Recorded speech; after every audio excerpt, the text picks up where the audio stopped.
Y esta predicación se titula El Anuncio. Yo no sabía cómo ponerle, pero al final el Señor me puso esto en el corazón, El Anuncio. Vamos a ver por qué se titula El Anuncio.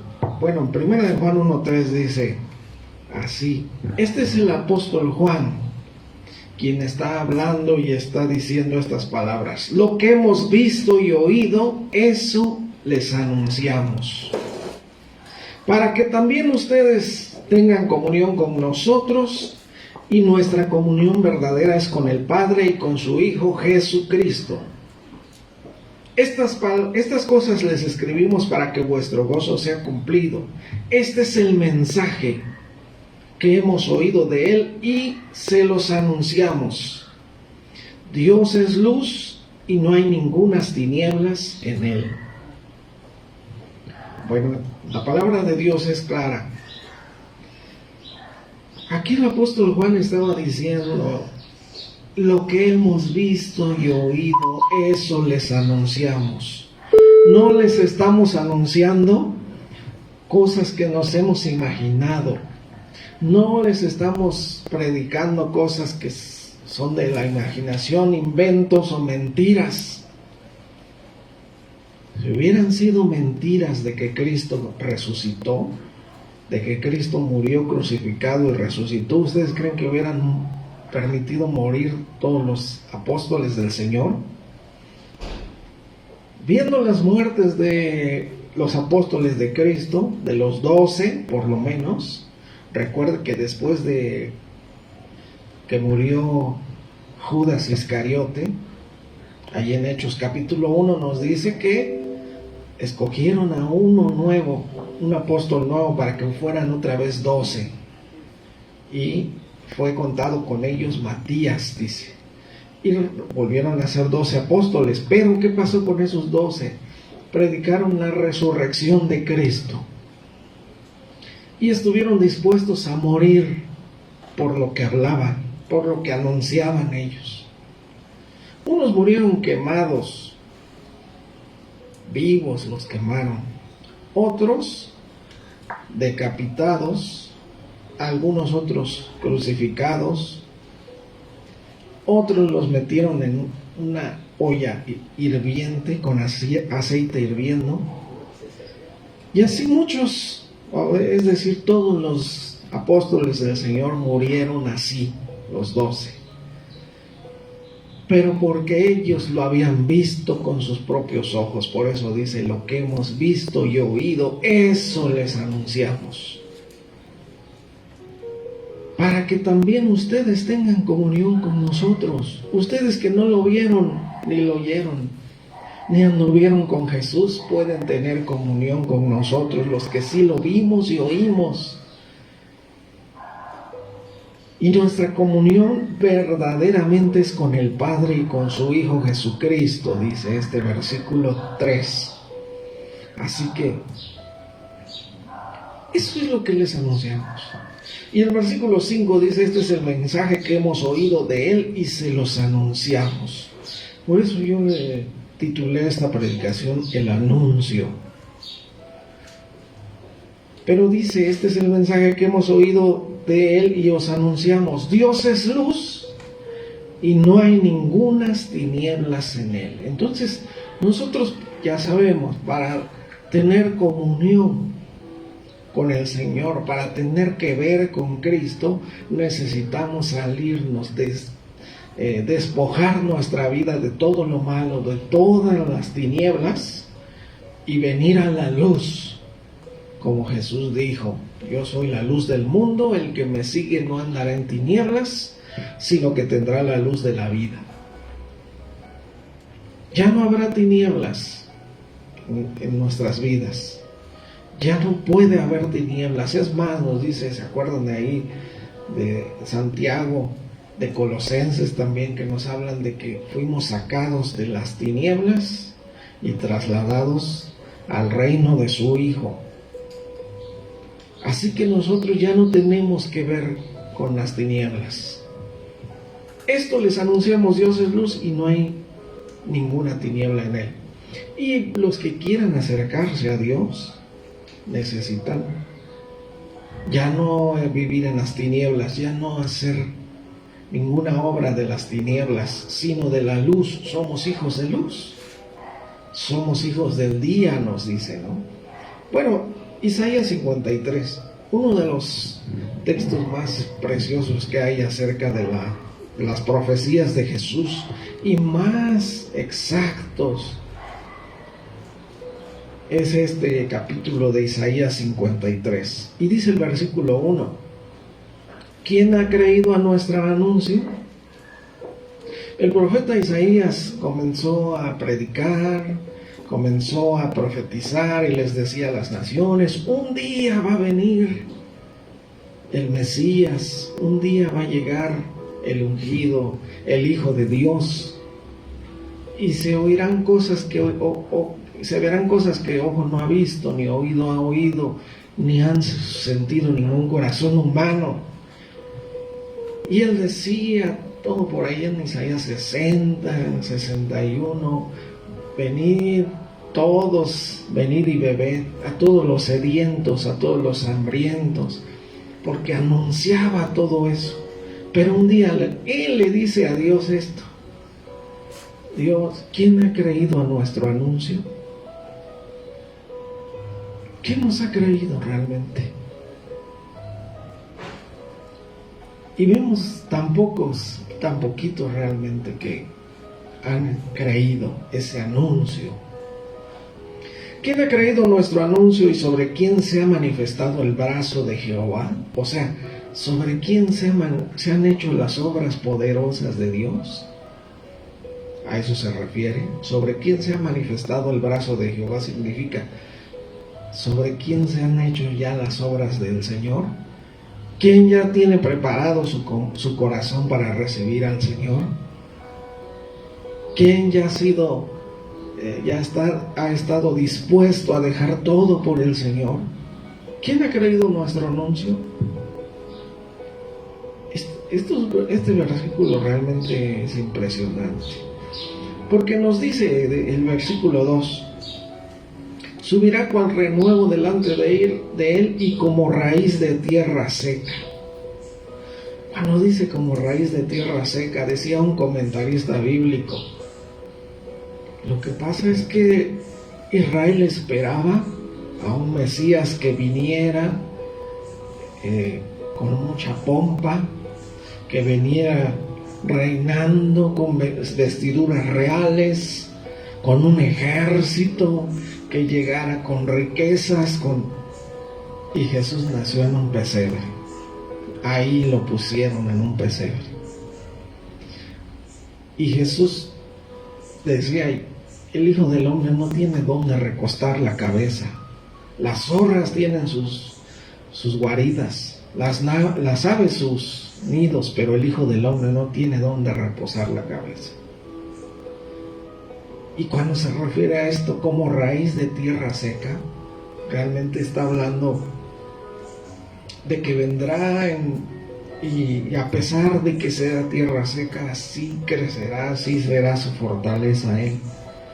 No hay parecer en él ni hermosura, le veremos más inatractivo para que le deseemos. No hay nada que tuviera Jesús que a los hombres, a los príncipes de esos tiempos, les pareciera atractivo, les pareciera que fuera grande él, porque así venía él y dice más inatractivo para que le deseemos. Jesús no ofrecía riquezas a los hombres, Jesús no ofrecía a los hombres grandes herencias, grandes bendiciones, solamente lo más importante: sanidad del alma, salvación del espíritu, del alma. Así que no había atractivo en él para que le deseáramos. No había algo que dijéramos: vamos porque ahí está el Señor. No. Él tenía que alzar su voz, él tenía que predicar, él tenía que decirles a sus discípulos les dijo: váyanse ustedes también. ¿Quieren ir adelante? Pero sus discípulos, sus apóstoles se dieron cuenta y dijeron: ¿a quién iremos solo? Tú tienes palabras de vida. Y por eso dice el versículo 3 también: él iba a ser despreciado, desechado entre los hombres. Iba a ser un varón de dolores.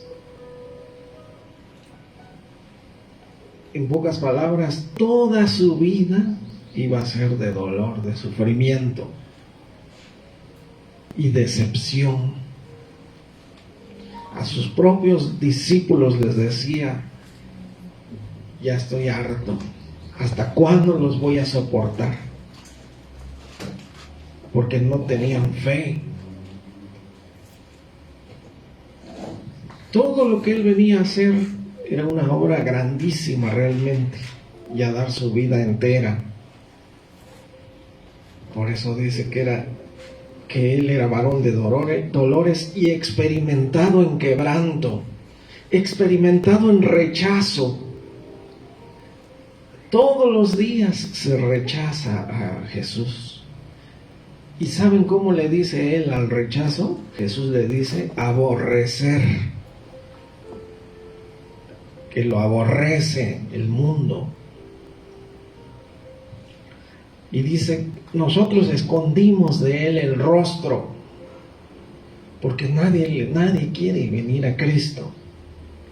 Fue menospreciado, ha sido menospreciado siempre su obra, sus palabras son menospreciadas por muchos y no lo estimamos.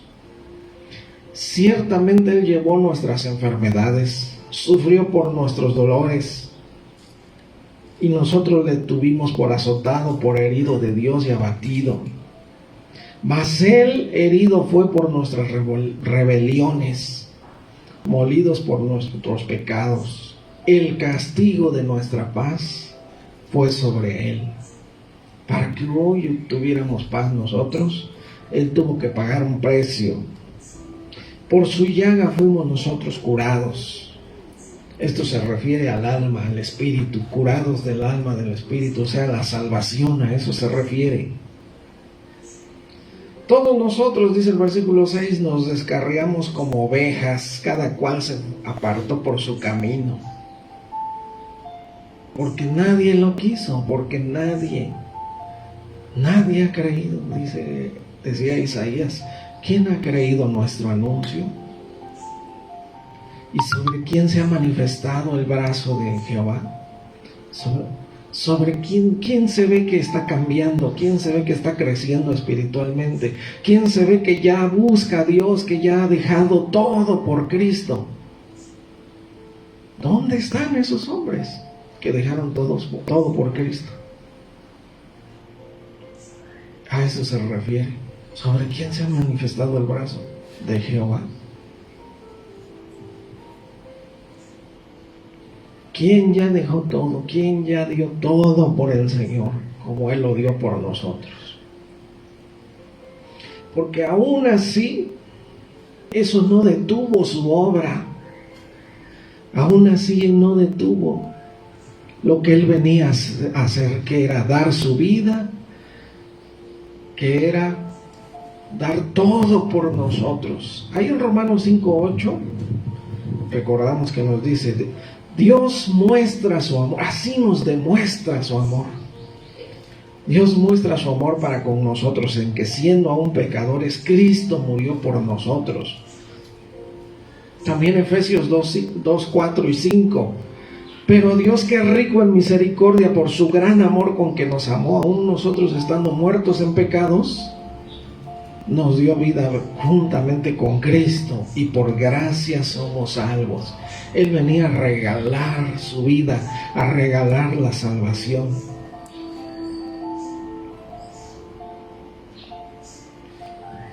Y yo realmente me he puesto a pensar muchísimo en lo que pasa actualmente en las iglesias. La mayoría de las personas que están en las iglesias son creyentes, pero no hay siervos, no hay discípulos, no hay verdaderos cristianos convertidos, regenerados ya espiritualmente. Cristo, la obra total del Señor es esta: muerte de su Hijo, limpieza de pecados a través de la sangre de Cristo y regeneración a través de la palabra y el Espíritu de Dios. A eso debe llegar la iglesia, a ser hombres y mujeres regenerados. Y fíjense que también al decir la regeneración, también se habla de la reengendración, volver a reengendrar. Eso es nacer de nuevo. Si alguno está en Cristo, nueva criatura es. Pero todos nos gusta ese versículo, porque ahora las personas, los creyentes, les gustan mucho los versículos, los ponen mucho, los predican, los publican en su Facebook, en las redes sociales, pero hasta ahí se queda. Creyentes.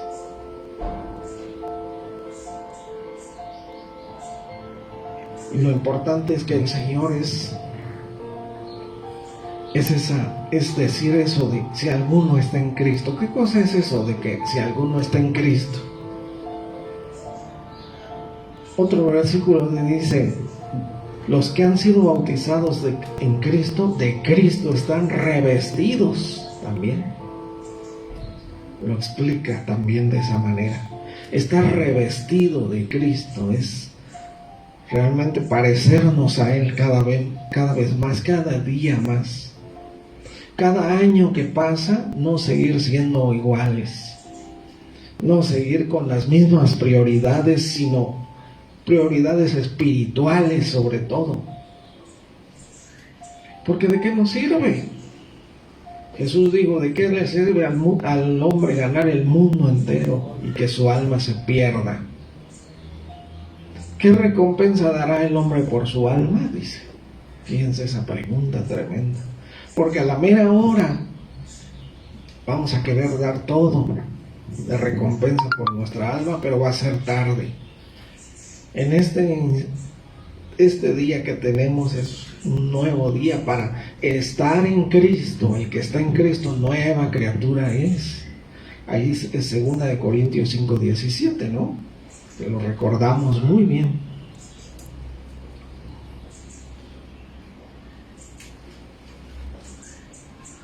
Entonces, así es. ¿Quién ha creído a nuestro anuncio? Ahí en Lucas 14, a partir del versículo 15, Jesús habló de una parábola de la gran cena. La parábola de la gran cena. Y como va de la mano con Mateo 22 también, que dice: el reino de los cielos es como un hombre que hizo una boda para su hijo. El reino de los cielos es como esta fiesta. Fíjense, aquí Lucas 14:15, cuando Jesús estaba comiendo sentado a la mesa y había muchas personas allá a su alrededor, Jesús estaba hablando y dice el versículo 15: oyendo esto, uno de los que estaban sentados con él a la mesa le dijo: bienaventurado el que coma pan en el reino de Dios. Qué bonito, qué precioso, porque cuando lleguemos ahí va a haber una cena de bodas también. Y así es el reino de Dios, dijo Jesús, así como esta cena. Y dice el versículo 16: entonces Jesús le dijo: un hombre hizo una gran cena y convidó a muchos. Y a la hora de la cena envió a su siervo a decir a los convidados: venid, que ya todo está preparado. Y dice el versículo 18: y todos a una comenzaron a excusarse. ¿Quién ha creído a nuestro anuncio? Si Si así es el reino de Dios, imagínense. Así es. Despreciado, desechado. Como que escondimos el rostro de Él, fue menospreciado. Jesús. Y dice, ahí mismo el 18. El primero dijo, he aquí he comprado una hacienda y necesito ir a verla. Te ruego que me excuses. Dice el versículo 19. Otro dijo, he comprado 5 yuntas de bueyes y voy a probarlos. Te ruego que me excuses. Y el otro dijo, el versículo 20, acabo de casarme y por tanto no puedo ir. Es decir, bien ocupados, ¿verdad? Muchas ocupaciones cada uno. Cada uno de ellos tenía tantas ocupaciones que decían, no puedo ir a la iglesia, no puedo ir a la cena, no puedo buscar a Dios, no me da tiempo, no tengo tiempo. ¿Ok? ¿Quién ha creído a nuestro anuncio? ¿Quién ha creído a todo lo que hemos estado haciendo? A todos los domingos que hemos estado aquí. También, ¿verdad? Bueno, así que todos bien ocupados, ¿no? Imagínense el que se acababa de casar, pues más ocupado todavía, ¿no? Acabo de casarme y pues no puedo ir. Y dice el versículo 21, vuelto el siervo hizo saber estas cosas a su señor. Entonces enojado el padre de familia dijo a su siervo, ve pronto por las plazas y las calles de la ciudad y trae acá a los pobres, a los mancos, los cojos, los ciegos, a todo el que encuentres, esté como esté, ¿eh? Y dice el versículo 22, y dijo el siervo, Señor, se ha hecho como mandaste, pero aún todavía hay lugar. Claro, hay mucho lugar. Yo voy a preparar lugar para ustedes, dijo Jesús. En la casa de mi Padre muchas moradas hay. Voy a preparar lugar para ustedes. Imagínense, Señor, ya llegaron, pero hay mucho lugar todavía. Pues están ocupados, bien ocupados, ¿no? Sus negocios, sus trabajos, Sí, así es. Así es el anuncio que hace el Señor. ¿Quién ha creído a nuestro anuncio? Así que dijo el versículo 23, ve por los caminos y por los vallados y fuérzalos a entrar para que se llene mi casa. El Señor siempre ha querido que su casa se llene. Miren aquí las sillas como están. Su casa se debe de llenar. Gracias a Dios, ¿no? Bendito el Señor que hoy muchos están en su casa. Pero dice, hay lugar, fuérzalos a entrar, para que se llene mi casa. Y dice el 24, porque os digo que ninguno de aquellos hombres que fueron convidados gustará mi cena. ¿A qué se refiere con gustará mi cena? Disfrutará de las cosas de allá arriba. Miren, Mateo 22:8 dice, entonces dijo a sus siervos, las bodas a la verdad están preparadas, mas los que fueron convidados no eran dignos. Todos los que fueron convidados no eran dignos. Vayan pues a las salidas de los caminos, llamen a las bodas a cuantos halléis. Y dice el versículo 10, y saliendo los siervos por los caminos, juntaron a todos los que hallaron, juntamente malos y buenos, y las bodas fueron llenas de convidados. Porque muchos están esperando a ser buenos para llegar a la casa del Señor, ¿eh? Yo no quiero ir todavía porque primero quiero cambiar. No le quiero fallar al Señor. y nunca, y será demasiado tarde cuando quieran venir.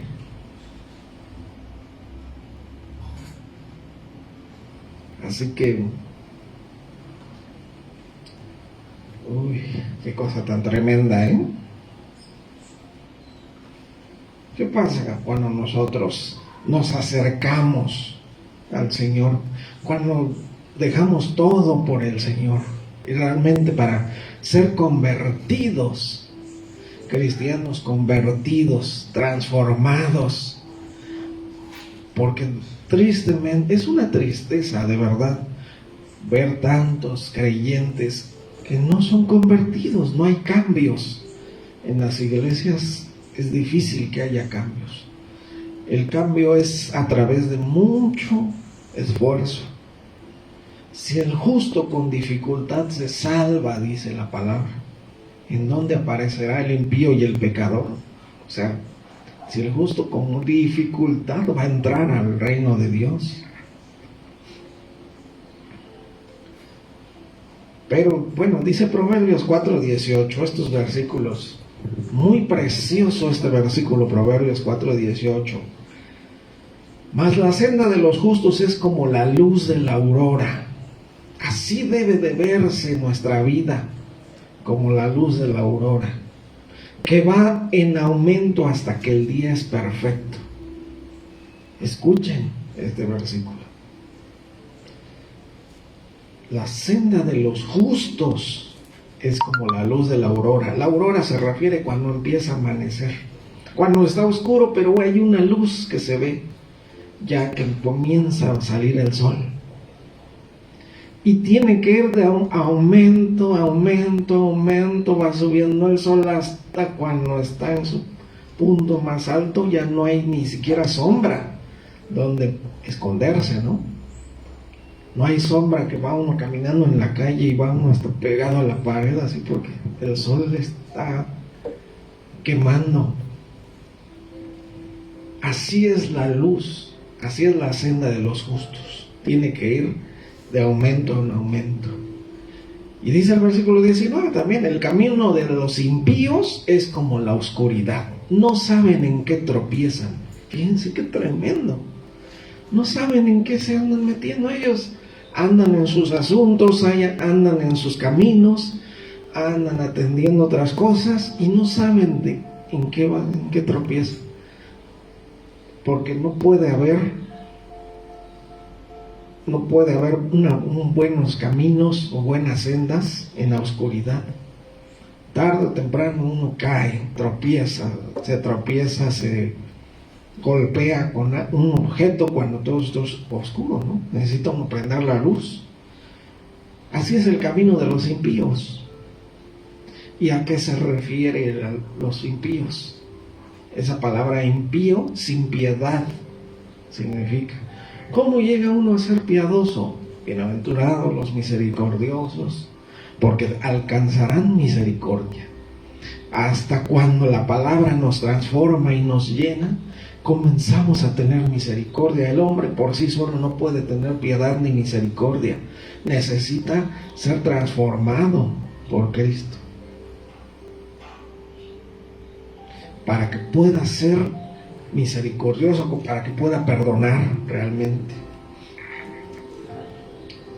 ¿no? El Salmo 32, 8 y 9,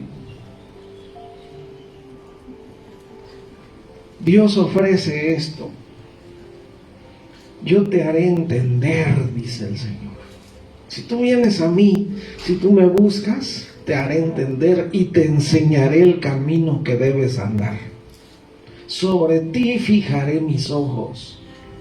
Yo te estaré cuidando, te estaré guardando, bendiciendo. Si tú solamente te decides a creer el anuncio. ¿Quién ha creído nuestro anuncio?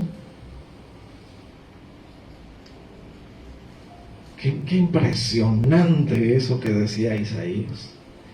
Isaías decía, Señor, ¿quién ha creído nuestro anuncio?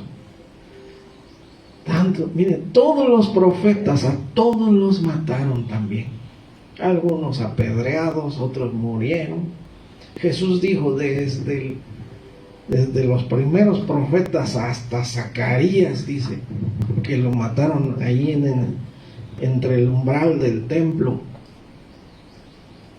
donde lo mataron y ahí contaminaron el templo, ahí, que nos narra, bueno, pero dice, todo eso, toda esa sangre de mis profetas, la demandaré a esta generación.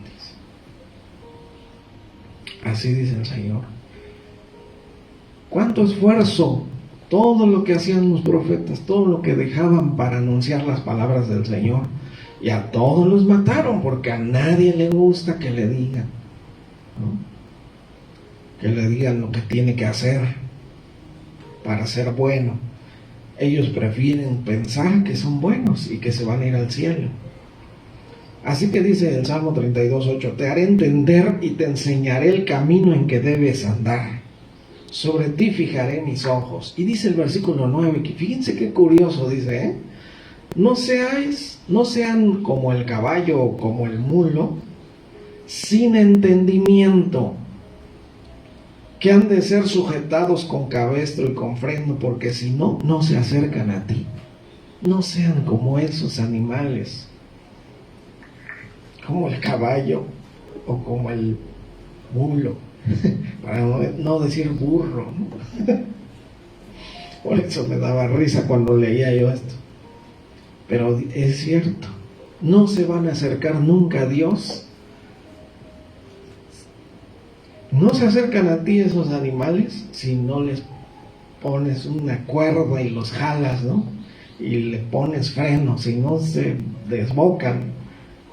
Así es el hombre realmente, si no busca a Dios. Si no hay obediencia en su vida, así es realmente. Porque de que agarran carrera cuando se enfrían, cuando se envilecen, hasta lo peor llegan a hacer depravaciones y todo. Lo peor es lo que sigue. Por eso decía el rey David, miren, bueno, el Salmo 119, 101,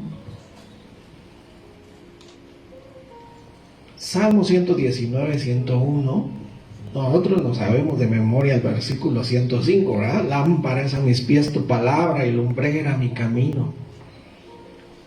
Porque así es, pero para guardar la palabra, miren cómo dice el Salmo 119, 101. De todo mal camino contuve mis pies. Es cosa de contener nuestros pies, de amarrar nuestros pies para guardar tu palabra. Porque si no, seremos como el caballo, como el mulo, sin entendimiento. Y aquí dice el salmista, yo tuve que contener mis pies para guardar tu palabra. Y dice el versículo 11 también, de aquí de este Salmo 119, en mi corazón he guardado tus dichos para no pecar contra ti. Qué bonito, ¿no? Versículos. Bueno, Hebreos 3:19, Hechos 3:19, perdón. Hechos 3:19, creo que era el 111. Creo que no era el 11, era el 111 ahí en el Salmo. Bueno, Hechos 3:19 dice, ¿se acuerdan que Pedro les predicaba ahí? Les decía, así que arrepentíos y convertíos, o sea, arrepentimiento verdadero, genuino. Y decíamos, el arrepentimiento verdadero es un cambio total del hombre, un cambio de dirección, un cambio de vida, ya no ser los mismos de antes, ser totalmente transformados. Ese es el verdadero arrepentimiento. Así que arrepiéntanse y conviértanse. Ahora, si el arrepentimiento es cambiar, imagínense el convertirse, es ser transformados a imagen y semejanza de Jesucristo, ¿verdad? Arrepentíos y convertíos para que sean borrados vuestros pecados para que vengan de la presencia del Señor tiempos de refrigerio. Esos tiempos de refrigerio son lo único que necesita nuestra alma. Van a llegar de la presencia del Señor tiempos de descanso para nuestra alma, de reposo para nuestra vida, para nuestro ser, tiempos de salvación, tiempos de frutos espirituales. Pero arrepentirse y convertirse para que sean borrados los pecados y puedan llegar de la presencia del Señor, porque el Señor quiere derramar todas esas bendiciones en un corazón. Pero acuérdense que Cristo decía: nadie pone vino nuevo en odres viejos. Tenemos que ser odres nuevos para que Él ponga su vino, o sea, sus obras, su Espíritu Santo, su palabra, para que nos dé todas sus bendiciones. Necesitamos ser odres nuevos.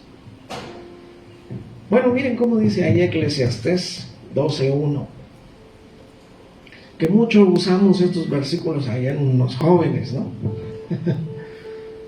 Ok, vean qué bonitos versículos, porque dice Eclesiastés 12:1: acuérdate de tu Creador en los días de tu juventud, antes de que vengan los días malos y lleguen los años de los cuales digas: no tengo en ellos contentamiento. Les voy a decir a qué dos cosas se refieren estos días malos y estos años que no hay contentamiento, que no hay paz.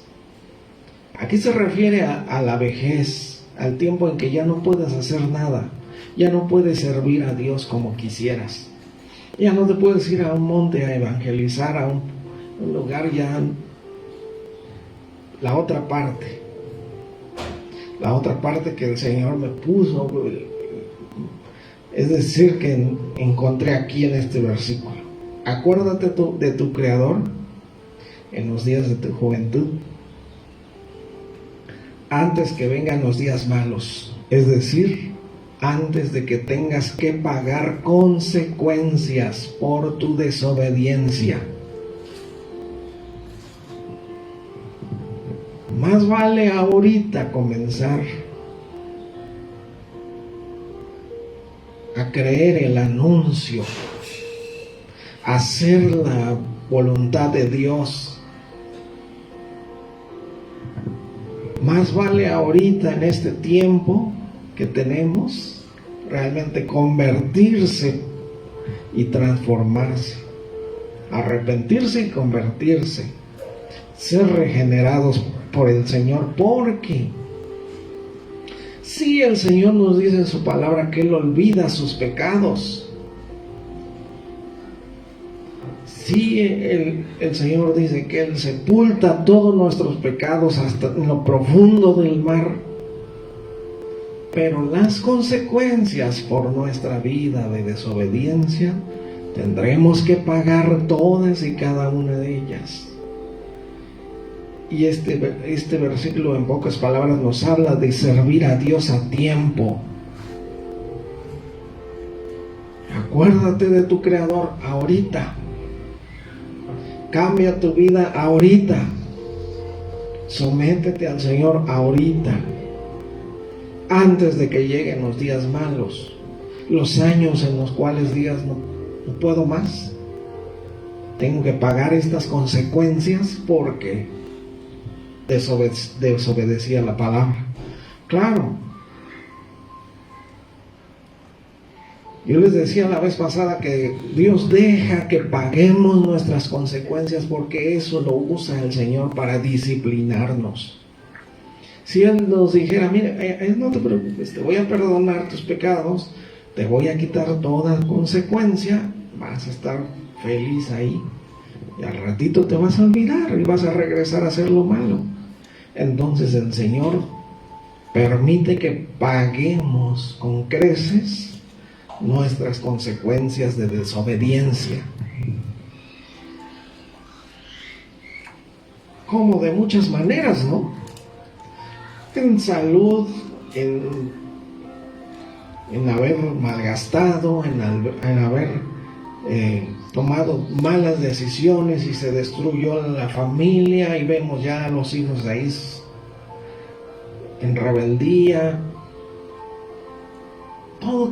Las consecuencias que hay en esta vida para todos son cosas tremendas, que ahí es donde uno se arrepiente, ahí es donde uno dice, Dios mío, pero ¿qué hice, no? Y perdóname. Sí, Dios perdona, pero tendremos que pagar nuestras consecuencias.